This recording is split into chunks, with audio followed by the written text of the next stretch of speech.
மழைக்காலத்தில் வெப்பம் தேடினான் ரவி என்ற சிறுவன் கோடை காலத்தில் சோம்பலாக விரிந்தபடி ஒரு மரத்தின் நிழலில் சாய்ந்திருந்தான். அவன் தந்தை அருகில் வந்து வீட்டின் கூரை சில இடங்களில் உடைந்திருப்பதைக் காட்டி, மழைக்காலம் வரப்போகுது, இதை பழுது பார்த்து வை என்றார். ரவி சிரித்துக்கொண்டு, அது பிறகு பார்த்துக்கலாம் என்று சொல்லிவிட்டு மீண்டும் சாய்ந்தான். நாட்கள் கழிந்தன. மழைக்காலம் ஆரம்பித்தது. வானம் இருண்டது. இடியுடன் கனமழை பெய்யத் தொடங்கியது. அதிர்ச்சியடைந்த ரவி வேகமாக வீட்டிற்குள் ஓடினான். ஆனால் அவன் அறையில் மழைநீர் சொட்டி தவழ்ந்தது.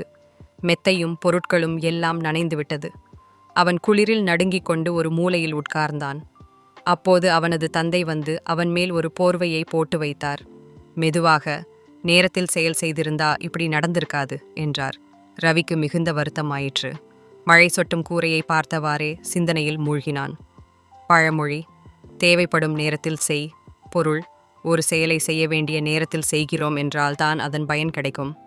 மொழிநெறி, காலத்திற்கு ஏற்ப செயல் செய்யாதவர்களுக்கு பிறகு அதை பச்சாத்தாபிக்க வேண்டிய நிலை ஏற்படும்.